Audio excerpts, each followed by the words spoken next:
You're entering the Blitz with your host, Matt Maldonado, on Madness4life News.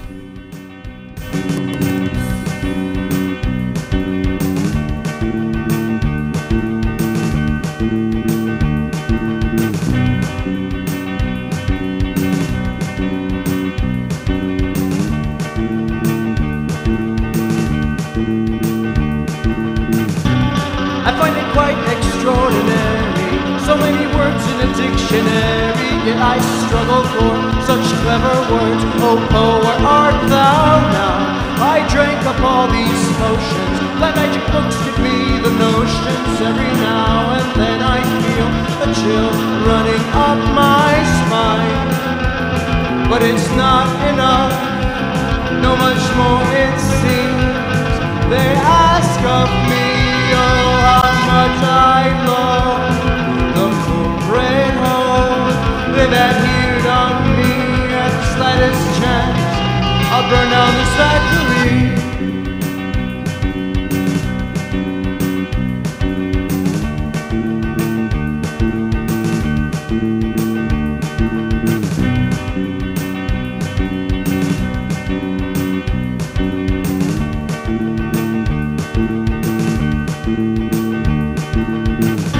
Half-wit brutes without devotion manage our lives out of proportion, lacking social skills, wisdom. They only live to bring us down. And within the inner circle, the greedy hands compress and strangle each and every one of us to death. You ought to know by now. And if you don't believe, well, just ask yourself, do I feel so well? Without a cent in your books, your strength and your looks can only get you so far. It's things like this that break anyone apart. It's things like this that break anyone apart.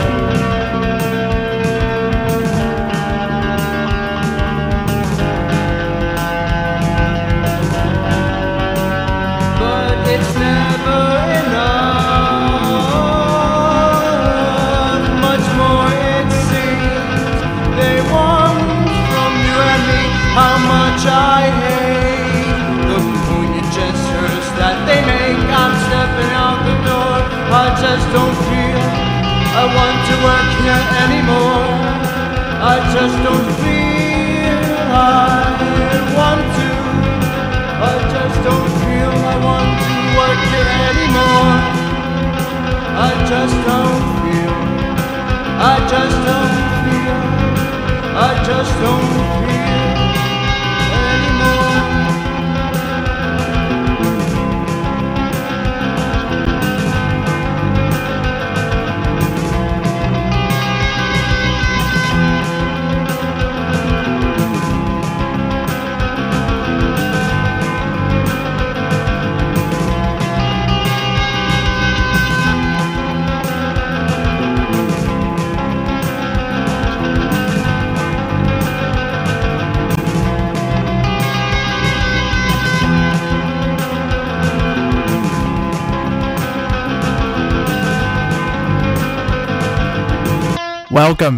Welcome, ladies and gentlemen. I am your host, Matt Maldonado, here in FEMA Region 9, Las Vegas, Nevada, and this is Madness4life News, the Blitz, episode number 4. It is September 4th, 2012. I'm going to be getting into a lot of the economic collapse news and some InfoWars articles.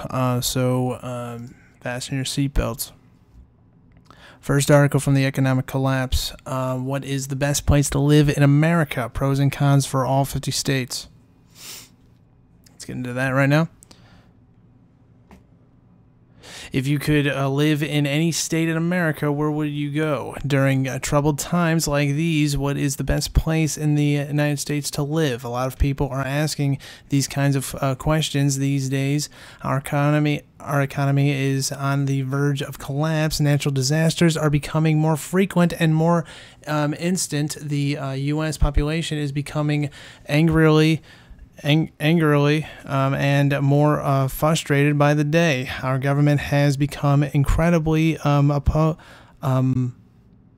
oppressive and controlling. War could break out at any time, and evidence society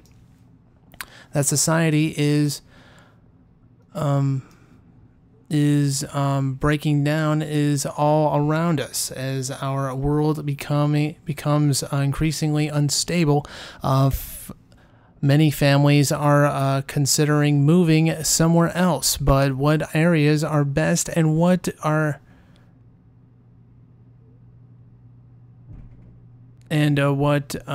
areas should be avoided.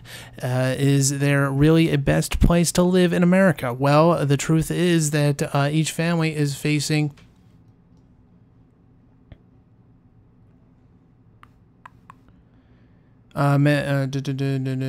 I just missed my point. There we go. Is facing a different set of circumstances. If you have a great support system where you live, it could be really tough to pick up and move 3,000 miles away from that support system. If you have a great job where you live, now it can be really tough to move someplace where they may be no jobs at all for you.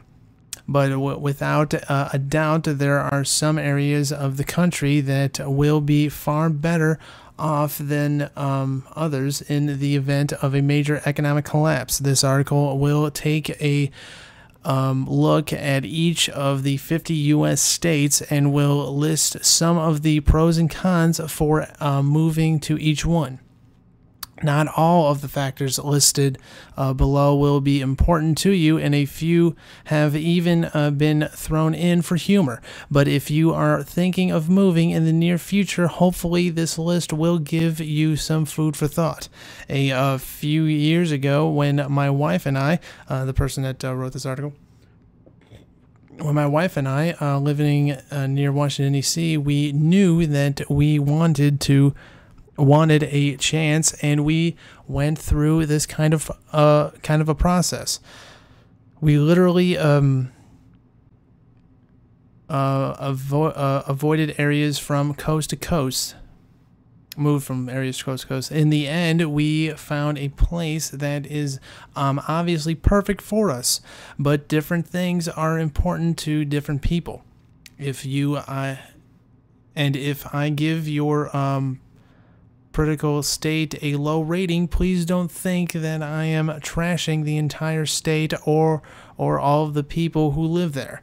For example, there are some obviously wonderful people that live in the state of California, and there are some areas of California that I would not mind visiting at all. But for the times that are coming, I am convinced that it is going to be a really bad place to live. Of course, not that I have all the answers either. Hopefully this article can give some debates started, and hopefully those debates will help people that are thinking of moving to another state to be more informed actually. The following are some pros and cons for all 50 states, starting with Alabama. Pros: warm weather, southern hospitality, relatively low population density. Cons: hurricanes, tornadoes, crime, not enough jobs, multiple nuclear power plants, rapid poverty.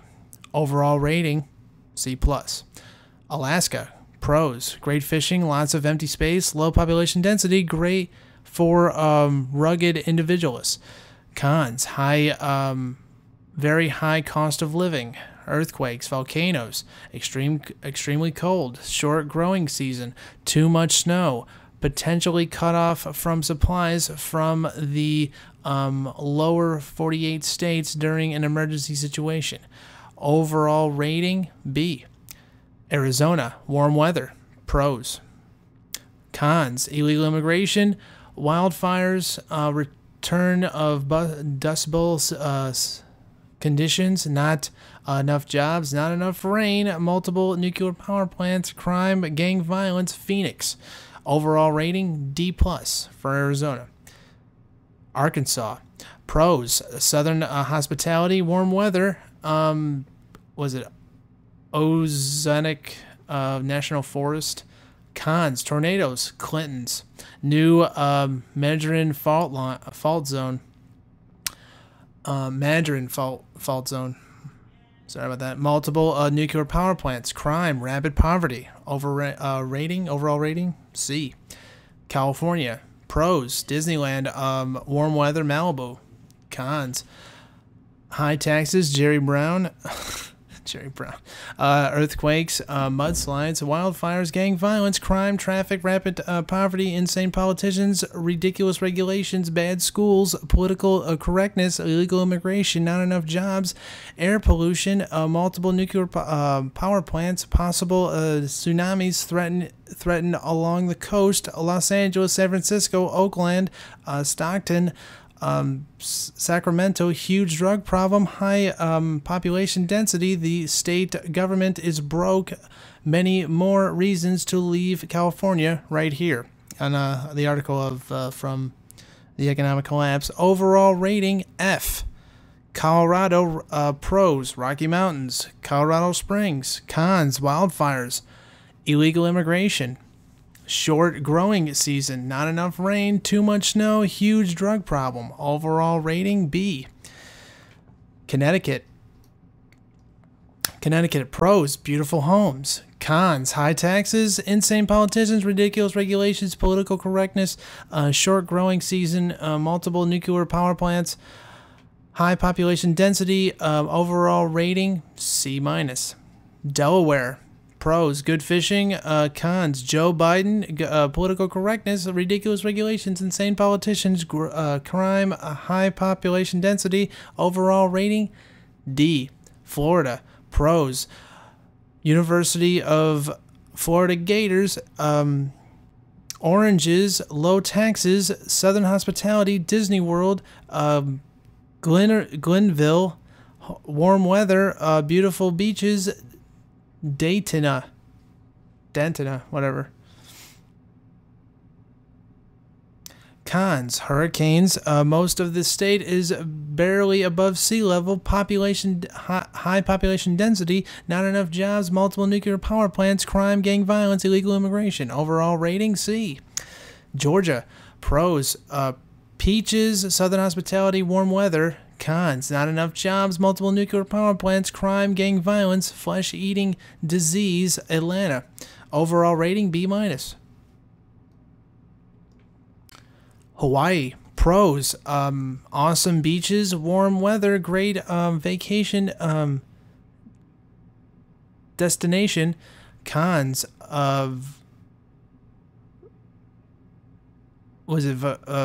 vulnerable to tsunamis, very high cost of living, volcanoes, traffic, high population density, high taxes. Overall rating C-. Idaho, pros: awesome people live there, great potatoes, low population density, high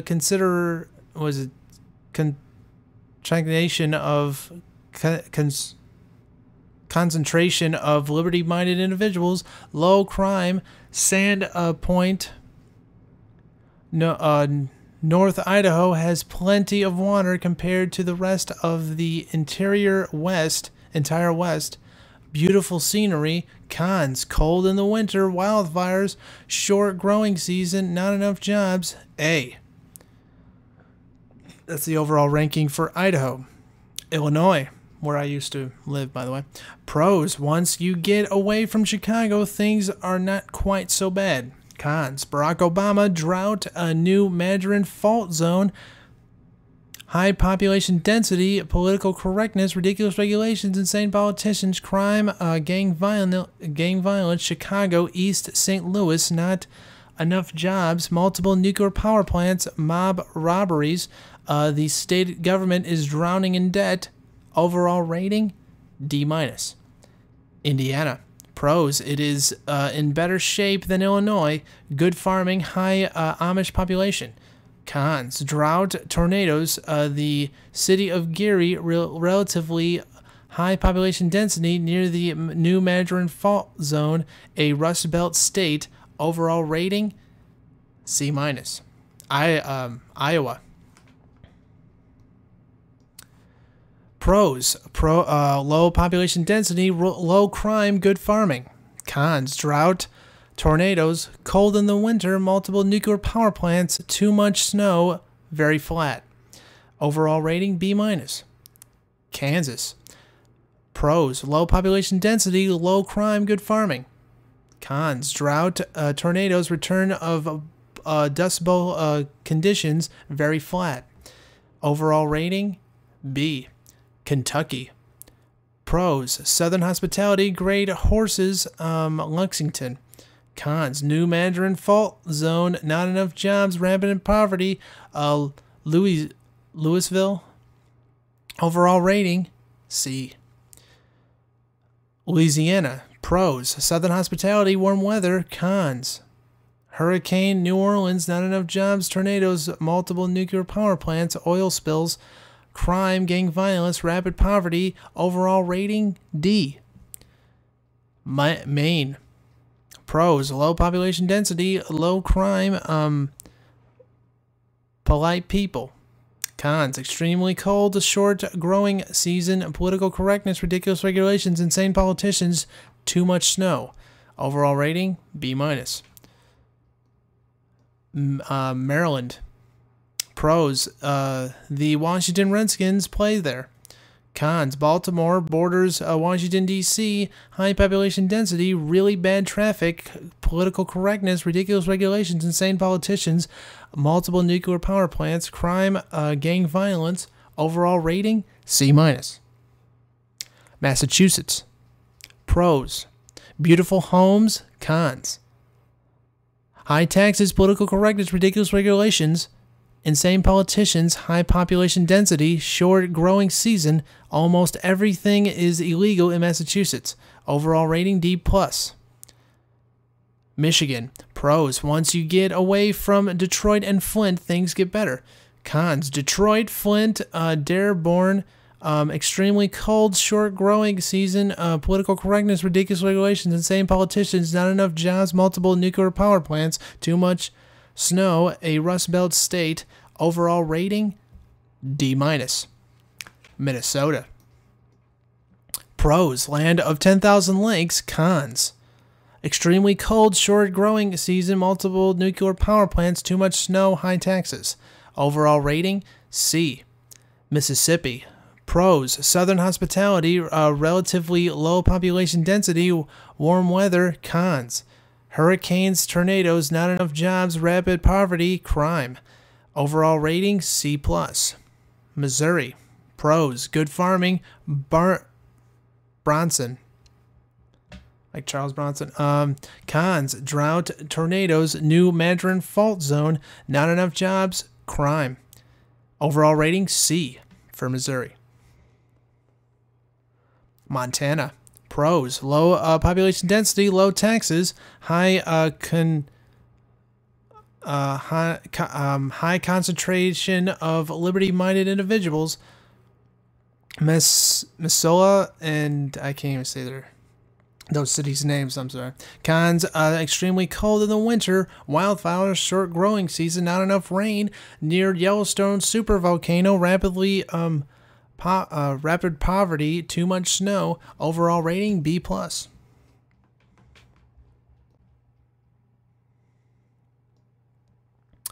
Nebraska. Pros: low population density, good farming. Cons: tornadoes, drought, multiple nuclear power plants, cold in the winter, very flat. Overall rating B. Nevada, where I live now. Pros: low population density, lots of empty space, low taxes, warm weather. Cons: Harry Reid, Las Vegas, Reno, not enough water, not enough rain, wildfires, hard to grow food, not enough jobs, crime, gang violence, a huge drug problem, Yucca Mountain. Overall rating D+.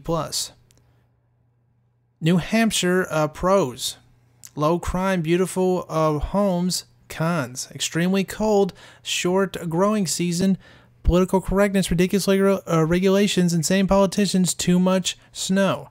Overall rating, C. New Jersey. Pros, anyone got something? No? Alright, cons, high population density, Kempton, Newark, not enough jobs, multiple nuclear power plants, Atlantic City, crime, gang violence. Overall rating, D-. New Mexico. Pros, low population density, warm weather. Cons, illegal immigration, wildfires, return of Dust Bowl conditions, not enough jobs, not enough rain, crime, gang violence, huge drug problem. Overall rating, C-. New York. Pros, the entire state is not like New York City. Cons, New York City, Mayor Bloomberg, high taxes, cold in the winter, high population density, political correctness, ridiculous regulations, insane politicians, not enough jobs, multiple nuclear power plants, the too big to fail banks. Overall rating, D. North Carolina. Pros, southern hospitality, warm weather, great Smoky Mountains National Park. Cons, hurricanes, not enough jobs, multiple nuclear power plants. Overall rating, B. North Dakota. Pros, low crime, lots of oil related jobs, low population density. Cons, extremely cold, short growing season, too much snow. Overall rating, B. Ohio. Pros, the Connecticut Reds, the Pro Football Hall of Fame, high Amish population. Cons, not enough jobs, cold in the winter, multiple nuclear power plants, high population density, Toledo, Cleveland, a Rust Belt state. Overall rating, C. Oklahoma.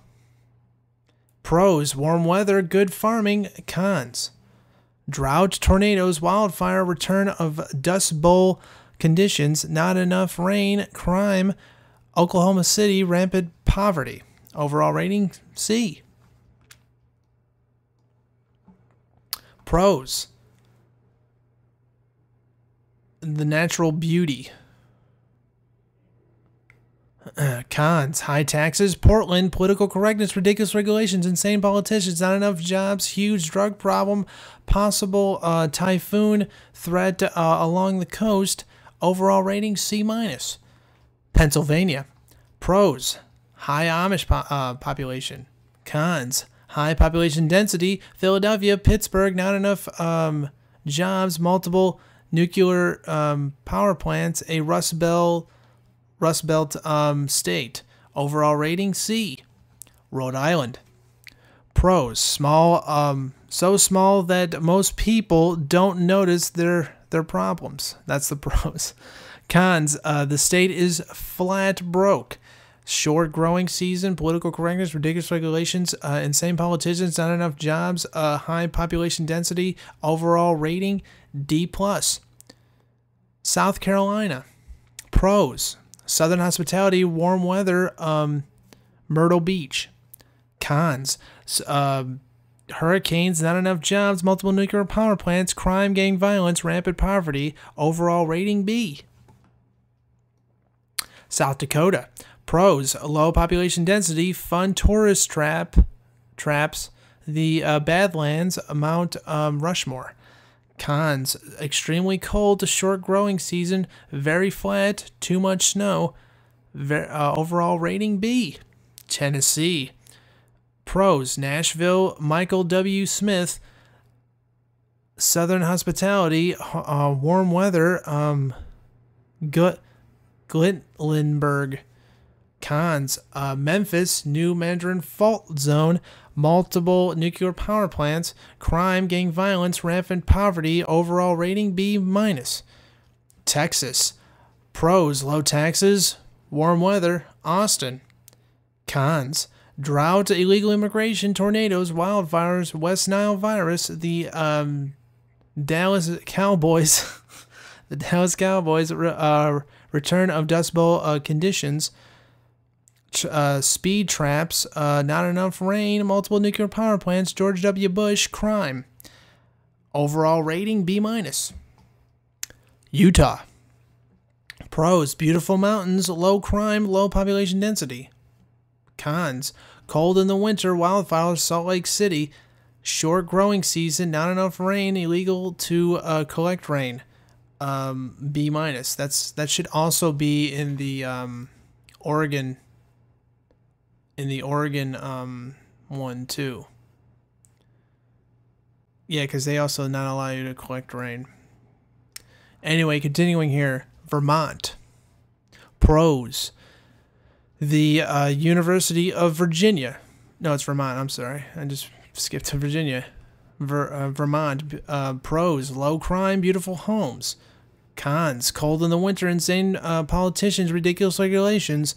Short growing season, political correctness, not enough jobs, too much snow. Overall rating C. Virginia. Pros. The University of Virginia.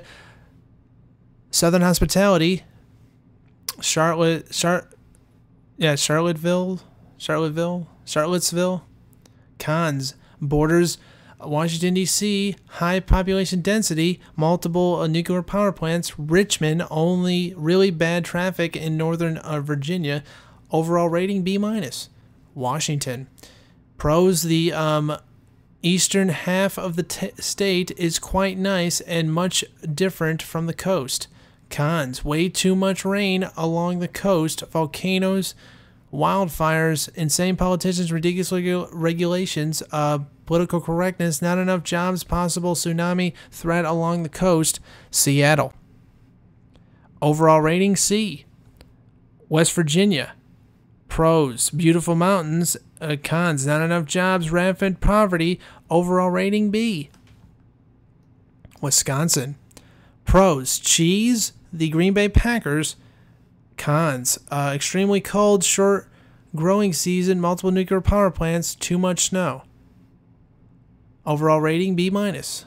Wyoming. Last but not least, Wyoming. Pros. Low population density, lots of empty space, low taxes. Cons. Extremely cold, too windy, too flat, wildfires, short growing season, not enough rain, Yellowstone supervolcano. Overall rating B minus. What do you think of these ratings? What do you think is best place to live in America? Do you have any additional pros and cons that should be added to the list? To this list, please feel free to leave a post with your thoughts below. That's one article. Moving on to the next one. Economic failure, 58% of the jobs being created are low-paying jobs. Are you good at flipping burgers, waiting tables, or stocking shelves? Are you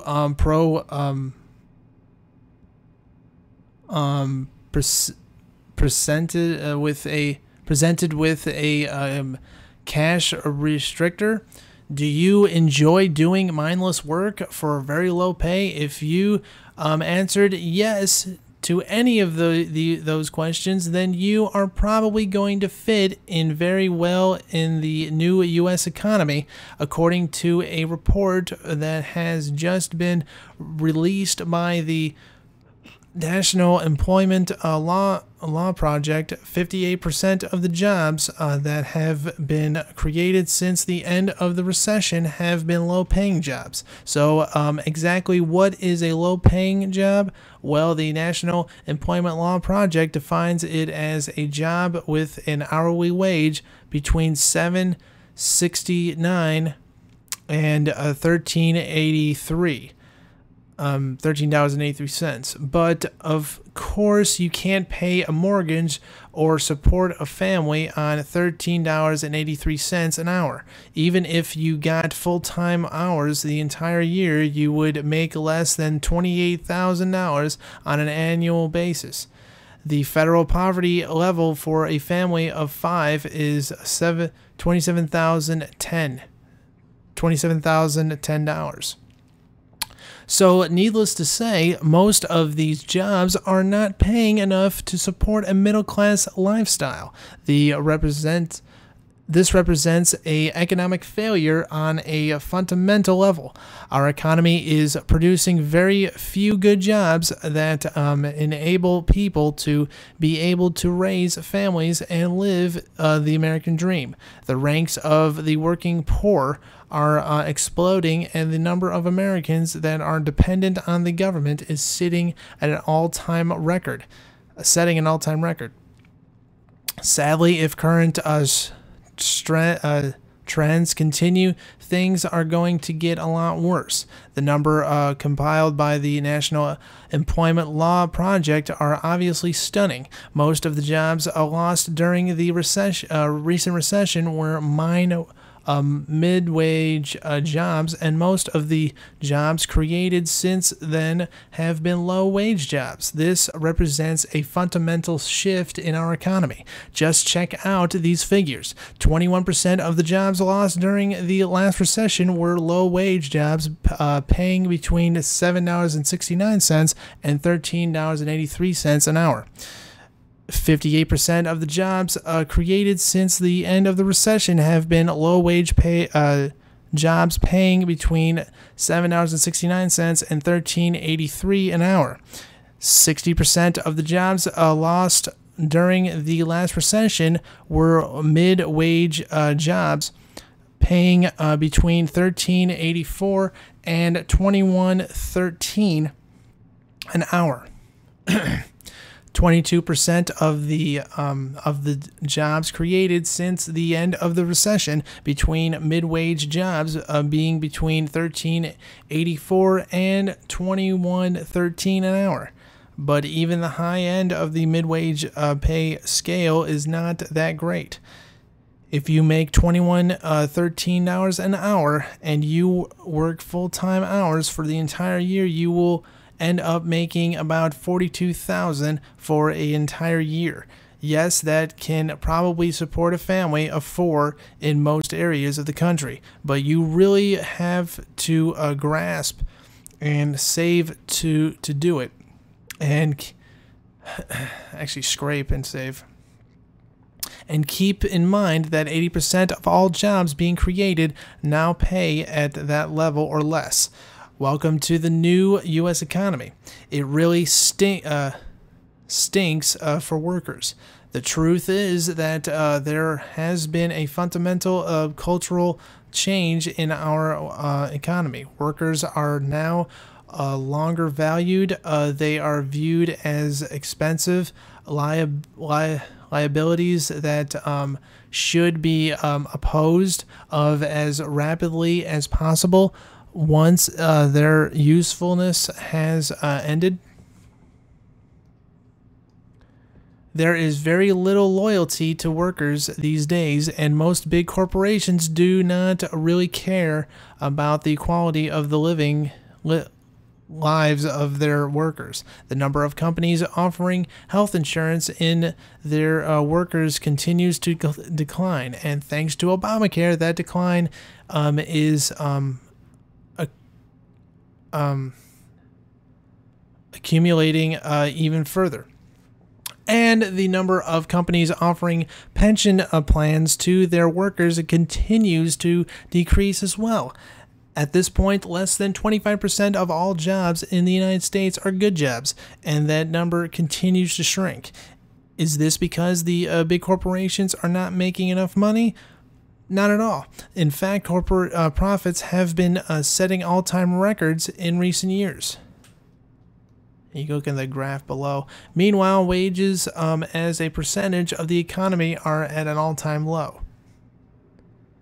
Wow, that's really low. It started from 1970 and just went all the way down. Then it got up a little bit from 2000 and just went back down again. Continuing here. Basically almost done. Yeah, almost done. So why is this happening? Well, I already talked about the fundamental cultural shift that is happening. Companies simply do not care about their workers like they used to. America is becoming a very cold place. Another major factor is the millions upon millions of our good jobs have been shipped overseas thanks to the emerging one world economy. In the old days, U.S. Corporations were more or less forced to hire American workers, and the wages earned from a typical manufacturing job could easily support a growing family. That has entirely changed now. The big corporations no longer need American workers to make stuff. They can just close up shop and move their factories to the other side of the globe, where it is legal to pay slave wage, labor wage, to very disparate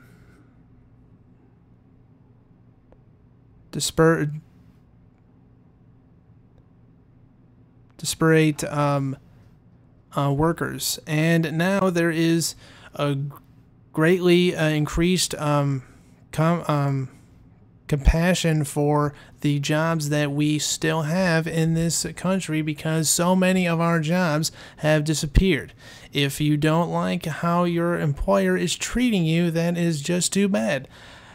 In most cases, your employer would have obviously no problem finding a replacement for you. In fact, there are probably thousands of people in your community that are despite for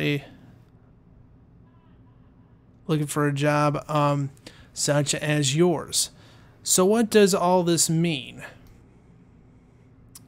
Means I'm running out of time. No, it means that the decline of the middle class in America is going to get a lot worse. American families are rapidly getting poorer. Really, real maiden household income has fallen another 4.8%. Excuse me, since the last recession ended. Meanwhile, the cost of living continues to go up, and American family budgets are being stretched to the limit. In a previous article, I noted that 62% of all middle-class Americans say that they have had to reduce household spending over the past year. Things have fundamentally changed. The days of endless prosperity for the middle class are gone for good. You are going to have to adjust. At this point, 77% of all Americans are living paycheck to paycheck at least some of the time. If you are relying solely on a job for the financial survival of your family, then you are probably in a similar situation. Do you know why they call it a job? It is because you will most likely end up living just over broke. More for most of your life. A major shift in our economy is happening. We are transitioning from a employment economy to an ownership economy. Most Americans that are currently working for others are not going to have a bright economic future. That may sound harsh, but it is the truth. Even if you are still one of the fortunate Americans that still has a good job, you need to start thinking about what you are going to do when you lose that job someday. The system is falling, and if you have a blind faith that it is always going to take care of you and provide a job for you, then you are likely to be bitterly disappointed someday. And that's from the economic collapse again. Next one from the economic collapse. 18 indications that Europe has become an economic black hole, which is going to suck the life out of the global economy. I don't think I'm going to be going into these other articles. I'm going to try to go into these other articles from InfoWars, but I don't know if I can. So if I run out of time, then I won't do those articles. So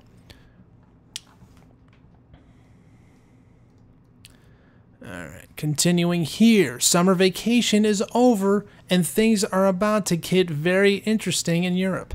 Most Americans don't realize this, but much of Europe shuts down for the entire month of August. I wish we had something similar in the United States, but now millions of Europeans are returning from their extended family vacations and the fun is about to begin. During August, economic conditions continued to degenerate in Europe, but I figured that it wouldn't be until after August that the European debt crisis would take center stage once again. And as I wrote about last week, and this is from someone that wrote this, I forgot, does it say his name? No, it doesn't say that. Anyway, continuing here. Last week, if there is going to be a financial panic, it typically happens in the fall.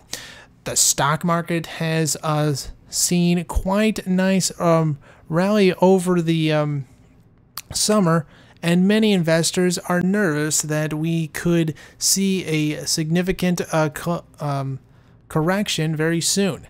The month of September has been the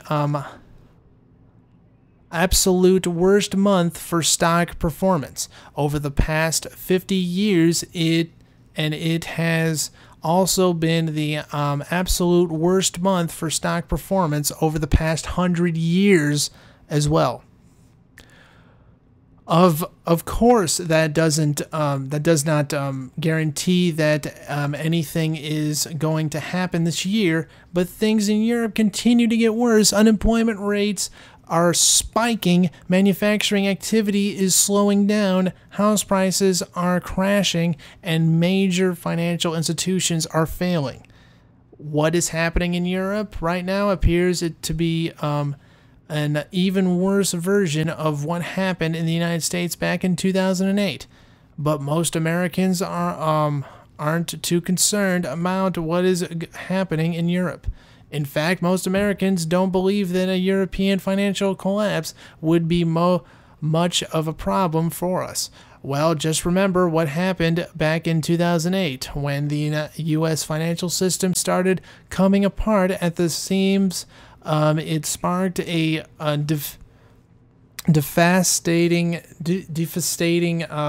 devastating worldwide recession, which has felt in every corner of the globe. If the European financial system implodes, the consequences could be even worse. Why? Europe has a larger population than the United States does. Europe has a larger economy than the United States does. Europe has a much larger banking system than the United States does. If Europe experiences a financial collapse, the entire globe will feel the pain. Excuse me. And considering how weak the U.S. economy already is, it would not take much to push us over the edge. What is going on in Europe right now is a very, very big deal, and people need to pay attention. The following are 8 indications that Europe has become an economic black hole, which is going to suck the life out of the global economy. Number 1. The unemployment rate in France is up to 10%, and the French media is buzzing about the fact that the number of unemployed French workers has now hit the 3 million mark. Number 2, the French government has just announced the nationalization of its second largest mortgage lender. Additional bailouts are likely on the way. Number 3, French automaker PSA has announced that it will be cutting more than 10,000 jobs, but of course major layoff announcements like this are coming out of Europe almost every day now. Number 4, home prices in France are falling rapidly, and the recent election of a socialist president has created a bit of a panic in the French house market. British people with homes in France were today warned that the property market is in freefall. A combination of factors, including the election of a tax and spend socialist government, means that prices are trembling. It means means an end to the bottom years. The boom years, there we go, when thousands of Britons poured money into retail, rental, or retirement investment. It's retail, I think, across the channel. Number 5, a slow motion bank run is happening in Spain. The moment of money being pulled out of the Spanish banking system is obviously unprecedented. The following is from a recent Zero Hedge article.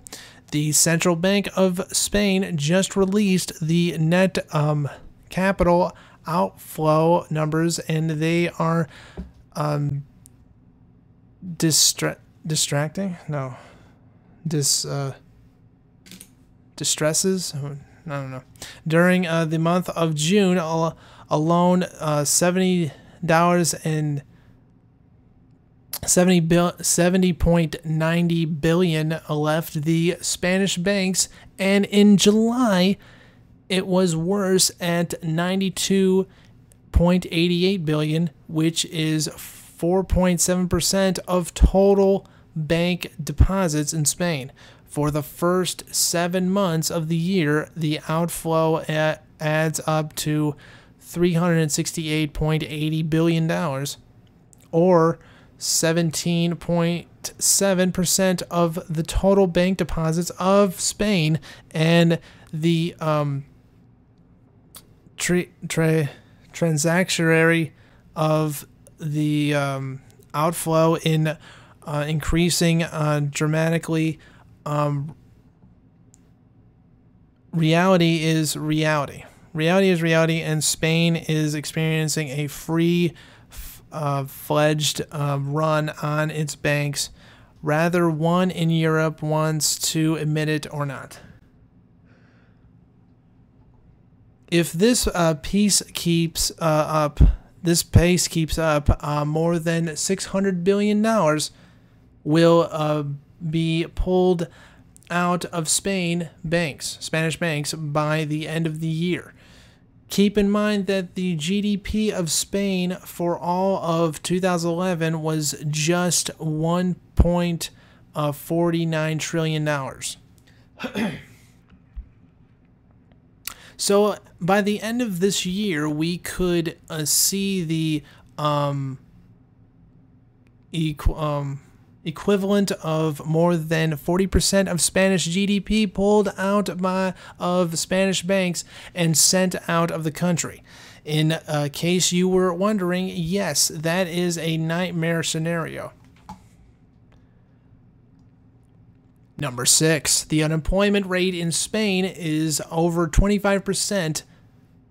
The youth unemployment rate in Spain is well over 50%. Spain is a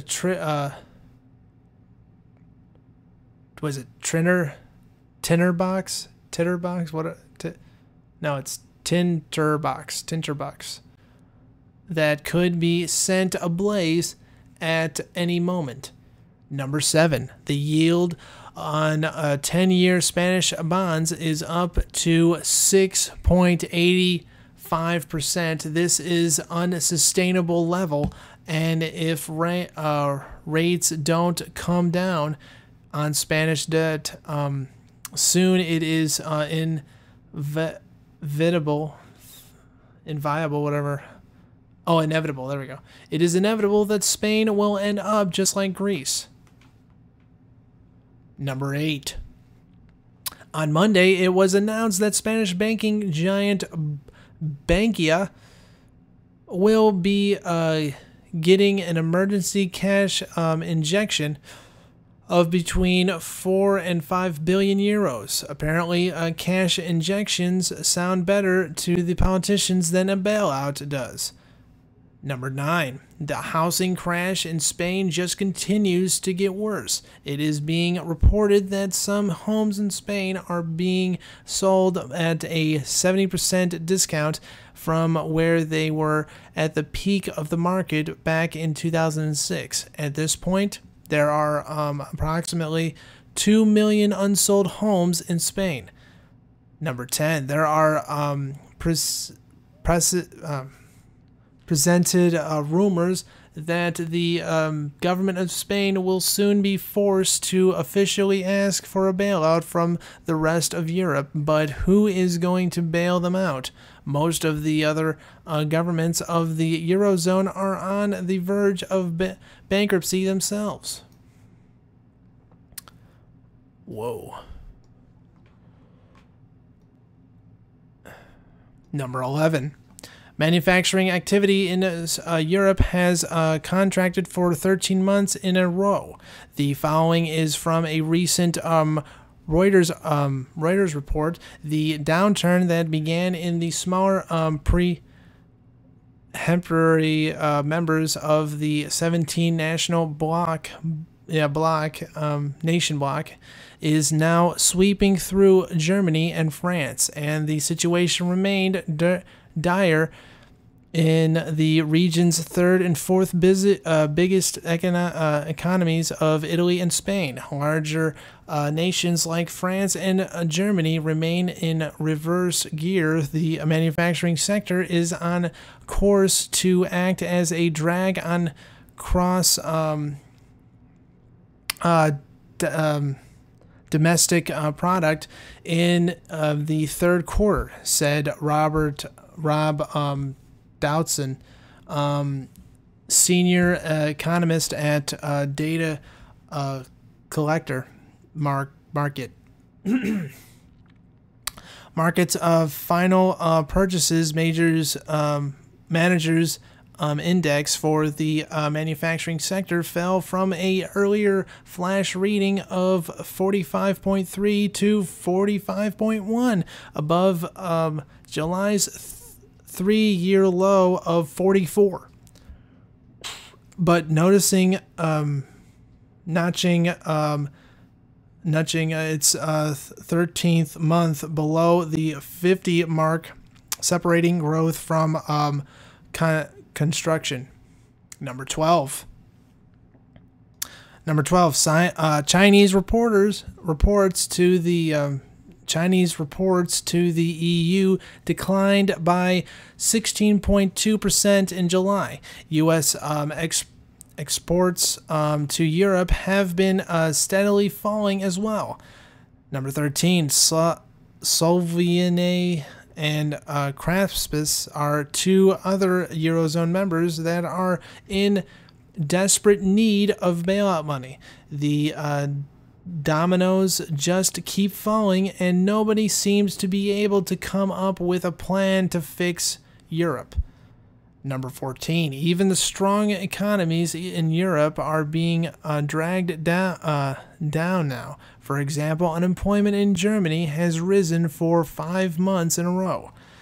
Number 15. According to one recent poll, only about 1/4 of all Germans want Greece to remain a part of the Eurozone. The odds of a breakup of the Euro seems to rise with each passing day.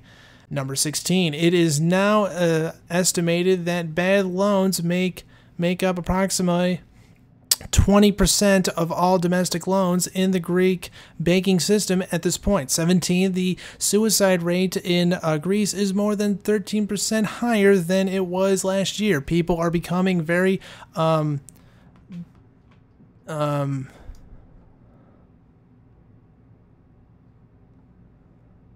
disparate